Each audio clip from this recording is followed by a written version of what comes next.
warahmatullahi wabarakatuh.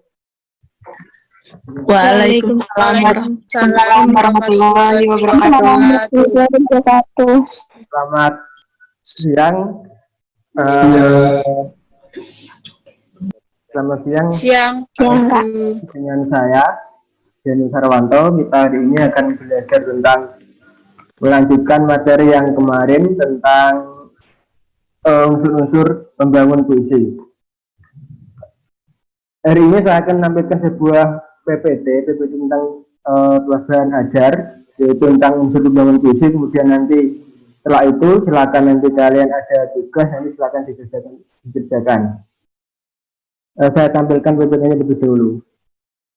Sebelum memulai pembelajaran pada siang hari ini, malah kita berdoa terlebih dahulu. Berdoa menurut agama dan kepercayaan masing-masing. Berdoa dipersilakan.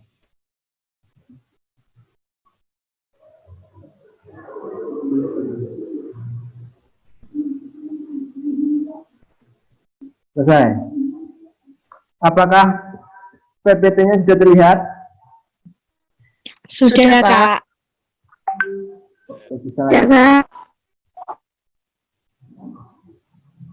Nah, kita akan belajar tentang KD 3.7, 4.7 pada kurikulum darurat. Karena pandemi, kurikulum kita dipersingkat, hanya ada sekitar 7, 14, nggak salah. Kita ini masuk ke dalam pembelajaran yang terakhir, yaitu kurikulum 3.3, 3.7, 4.7 tentang materi pokoknya adalah unsur membangun puisi. Setelah materi ini selesai, nanti kalian akan menghadapi ulangan akhir semester. Jadi ini adalah materi terakhir dalam pembelajaran kali ini.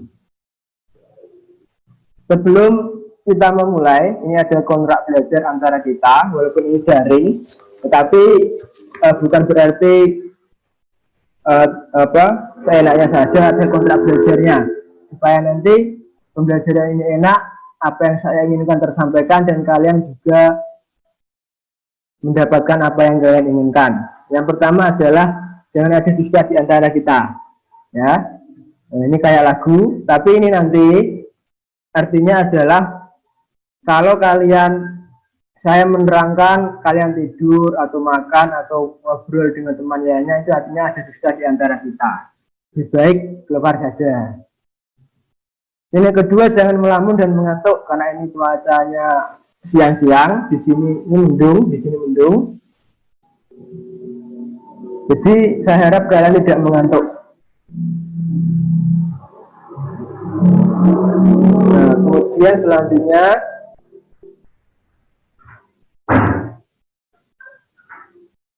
bisa ya.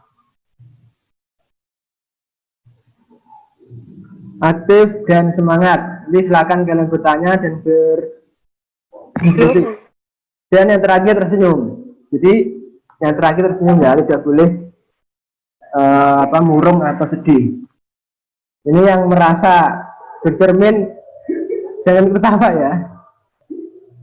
Oke, kita awali pembelajaran dengan sebuah puisi. Ini puisi saya ciptakan sekitar 1,5 tahun yang lalu. Waktu itu saya sedang ingin berangkat ke Magelang. Waktu itu naik bis.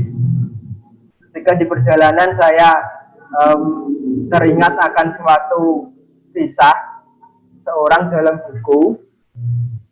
Lalu terbesiklah dalam pikiran saya sebuah kata-kata, lalu saya rangkai dalam sebuah puisi. Puisinya itu seperti ini. Judulnya adalah Jarak. Ada yang mau membacakan puisi saya? Mau, Pak. Siapa ini? Mbak Ana, silakan. Gak usah dihidupkan kameranya, nggak apa-apa kan, Kak? Gak apa-apa. Jarak. Bila dekat rumahnya, aku merasa terbebani. Tetapi jika aku jauh darinya, aku merasa sedih. sehingga dekat maupun jauh, bersemayam rindu dan gelisah. Saat dia berjanji, cintaku kian gebu menanti. Saat ia tidak janji, aku mati menunggu datangnya janji. Sehingga jauh maupun dekat, hanya dia di angan. Namun belum menyembuhkan apa yang kami rasakan. Sungguh pun, dekat dengannya lebih baik ketimbang jauh darinya. Terima kasih.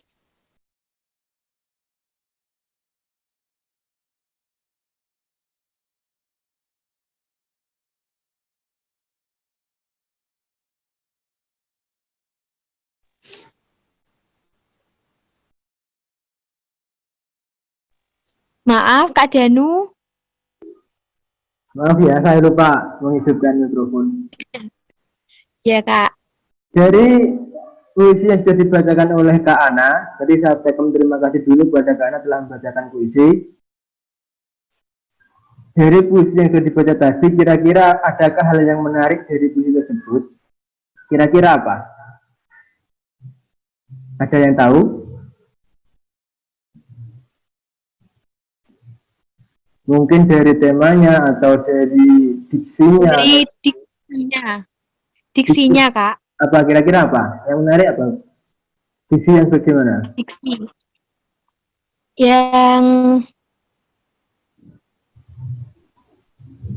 Diksi yang pilihan katanya itu membuat orang yang membaca itu mudah memahami makna puisi tersebut.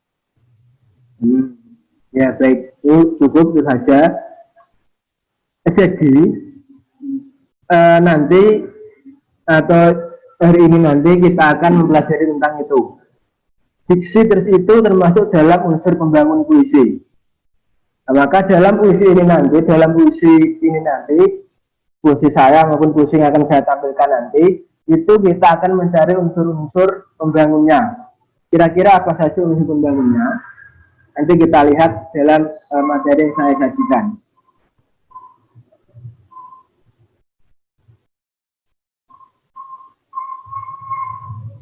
Unsur pembangun puisi. Kita mulai ke materi. Unsur pembangun puisi itu ada dua, unsur batin sama unsur fisik. Unsur batin itu adalah unsur yang ada di dalam diri, artinya unsur itu tidak kelihatan. Contohnya adalah tema, nada, perasaan, dan amanat. Nanti kita akan uraikan satu persatu. Kemudian unsur fisik. Unsur fisik itu adalah unsur yang nampak dalam puisi, misalnya diksi. Diksi nanti ada dalam tulisan, terlihat. Imasi juga nanti terlihat. Kata konkret, majas maupun rima atau irama yang terlihat. Berbeda unsur batin dalam fisik itu terletak pada terlihat atau tidaknya unsur tersebut. Kita bahas satu persatu. Yang pertama adalah tema. Tema adalah pokok pikiran yang mendasari terciptanya sebuah puisi. Jadi, misalnya dalam sebuah puisi, itu misalnya saya mempunyai sebuah pulpen misalkan. Kemudian pulpen itu saya buat untuk menulis. Kemudian saya dalam menulis itu tersebut, saya membuat sebuah puisi. Maka tema tersebut adalah sekitar tentang pulpen. Jadi dari sesuatu yang sepele tadi mampu menjadi sebuah karya yang indah. Itu tema, pokok pikiran yang mendasari. Kemudian rasa. Rasa ini hanya bisa didapatkan ketika seorang membaca puisi, kemudian puisi tersebut sekiranya cocok dengan apa yang dia rasakan atau pernah dialami, maka rasanya itu akan tersentuh. Kemudian nada ini juga tadi seperti yang dibacakan oleh Mbak Ana tadi, dengan nadanya yang agak sedikit lembut dan sedih, itu membuat seorang pendengar itu seakan-akan terbawa. Kemudian amanat itu pesan yang ingin terkandung dalam puisi tersebut. Artinya pengarang ingin menyampaikan apa dalam puisi tersebut. Kita kembali ke puisi saya tadi. Saya tanya kira-kira tema dari puisi saya ini apa? Ada yang tahu tidak?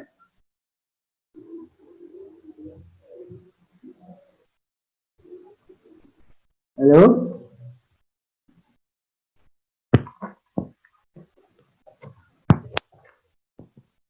Kerinduan mungkin, Pak. Kerinduan bisa jadi. Ada lagi tidak selain kerinduan? Kerinduan bisa. Ada lagi? Percintaan mungkin, Pak.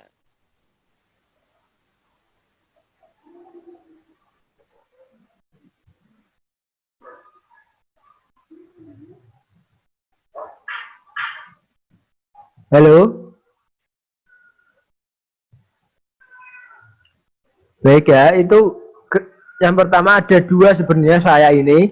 Yang pertama tentang kerinduan kepada seseorang. Yang kedua adalah tentang hubungan antara manusia dengan Tuhannya, yaitu terpisah antara jarak. Itu tema. Jadi untuk mencari tema itu perlu kita baca terlebih dahulu kira-kira apa yang sesuai dari kalimat-kalimat dalam puisi. Kira-kira kata-katanya itu hampir menyerupai apa gitu. Jadi nanti kita setelah ketemu kita cari temanya. Itu unsur batin ya. Sekarang unsur fisik.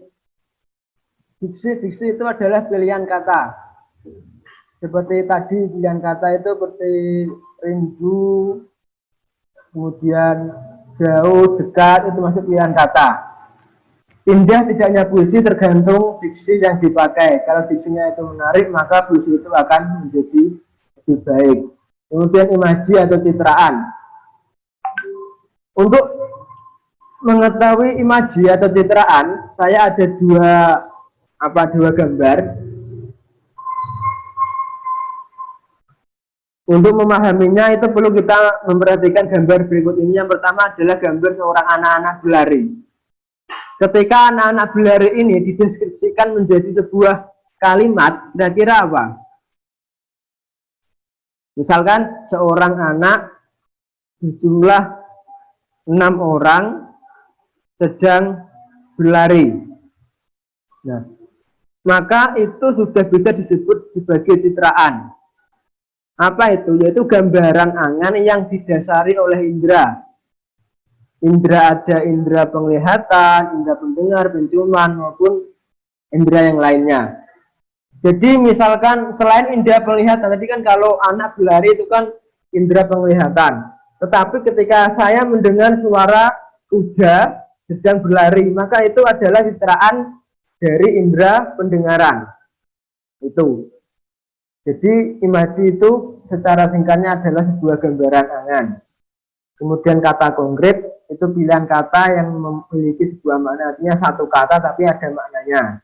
Kemudian majas ini perumpamaan, misalkan adalah engkau bagaikan bulan. Berarti itu adalah majas karena seseorang diibaratkan sebagai bulan.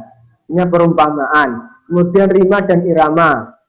Rima ini adalah yang paling menarik dalam puisi.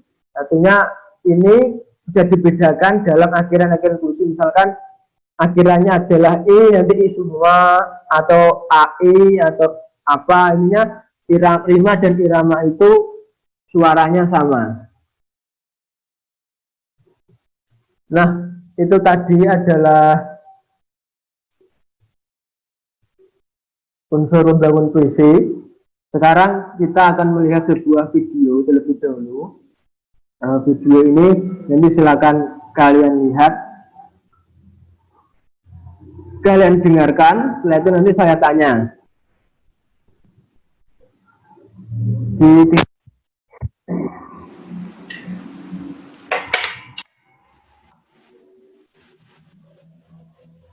Boleh tidak saya minta Mas Jopin membacakan puisi yang berhasil di mata Jopin? Waduh, banyak sekali mana yang saya titip.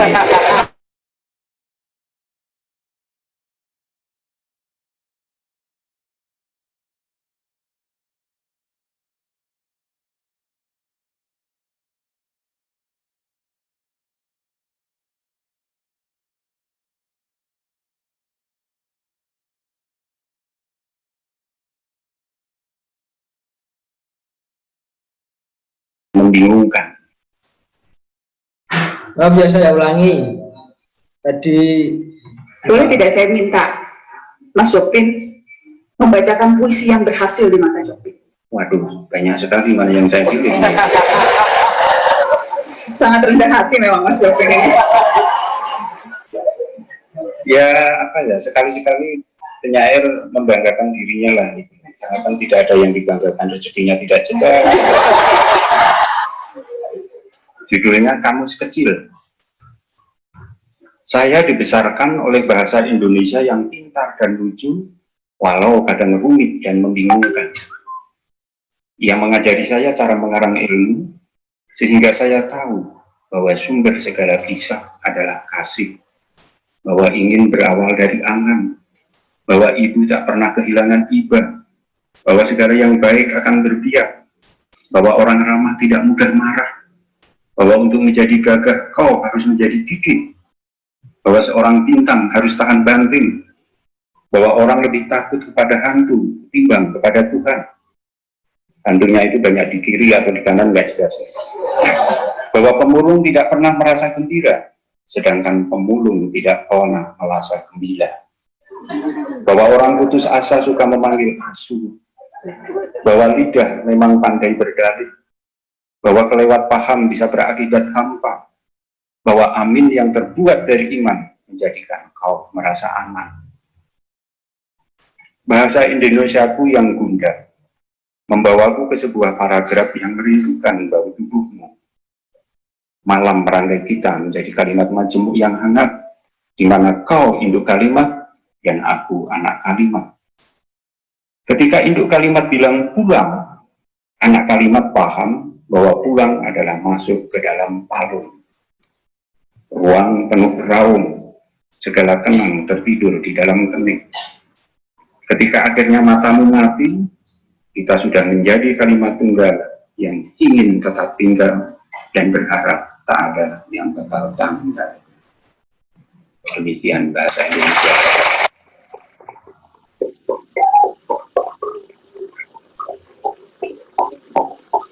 Pak Sapardi, apa komentar Bapak atas puisi tadi Bapak? Saya udah mikirin Jopin itu kok mendahului saya. Itu kan artinya tanpa mengatakan pun, sebenarnya saja kita tadi menjelaskan bahwa puisi itu bunyi, bahwa bahasa itu bunyi. Itu kan permainan bunyi. Ini itu kan permainan bunyi. Dan menurut saya memang yang saya sudah tadi dari rumah siap-siap nanti saya akan jelaskan ini, puisi itu bunyi sebenarnya, ya. Kalau dalam apa namanya kasta-kasta Jawa kan puisi itu juga dalam bentuk tembangan, dandang bulu, pinanti. Puisi itu harus dinyanyikan. Kalau dinyanyikan dalam diri puisi itu sendiri ada bunyi. Jadi ya, tadi jelaskan sebenarnya Jopin tadi berteori mengenai bahwa puisi itu adalah permainan bunyi. Titik. Perkara maksudnya apa? Terserah kepada kita semua. Mungkin Jopin tidak memaksudkan sesuatu kayak begini, begitu, tapi karena bunyinya indah, maka puisi itu menghasilkan sesuatu yang mungkin di luar pemikiran si penyairnya sendiri. Itu saya kira ya, dari situ. Bunyinya yang indah. Ya. Oke. Penilaian itu tepat Mas Jopin? Ya tentu saja jauh lebih tepat dibanding yang saya bayangkan. Jadi ya memang sebetulnya saya ingin memberi apa ya pengertian atau persepsi bahwa ya, berpuisi itu seperti itu, kayak bermain-main dengan kata. Saya sendiri juga tidak paham kok maksud puisi ini tadi apa. ya, baik, cukup. Ini sudah mau habis. Kira-kira saya mau tanya sekali, kira-kira dari puisi yang dibacakan oleh penyair Joko Pinurbo tadi apa yang menarik? Bagian apanya, unsur apanya yang menarik? Diksi pemilihan kata, Kak. Isinya alasannya gimana? Contohnya misalnya di kata apa? Kayak yang tadi pulang karena aku lupa. Kayak yang tadi itu loh, Kak, yang pintar, bodoh, terus ada itu pulang karena menuju Palung gitu loh, yang tadi. Ya, betul. Nah, ini itunya itu loh, Kak. Jadi puisi tadi itu yang paling menarik adalah bagian diksinya. Entah itu tadi apakah artinya itu bagaimana, tadi seperti yang dikatakan oleh Pak Sapardi, artinya itu terserah dari yang mengartikannya. Tapi yang paling menarik dari puisi itu adalah diksinya. Itu salah satu dari unsur membangun puisi. Sekarang kita masuk dari akhir pembelajaran. Nanti silakan untuk memenuhi kriteria KD 3.4.7, silakan setelah ini kalian buat sebuah puisi dengan memperhatikan unsur pembangun puisi, misalkan diksi, citraan, majas, dan sebagainya. Itu terima kasih atas waktunya. Sebelum pembelajaran saya kirim, mungkin ada yang mau ditanyakan? Belum, Pak. Kalau tidak, Cukup, Pak. kalau tidak ada, saya akhiri. Terima kasih. Sampai bertemu lagi di semester depan. Assalamualaikum warahmatullahi wabarakatuh. Waalaikumsalam warahmatullahi wabarakatuh. Terima kasih, Pak. Terima kasih, Pak. Terima kasih. Sama-sama.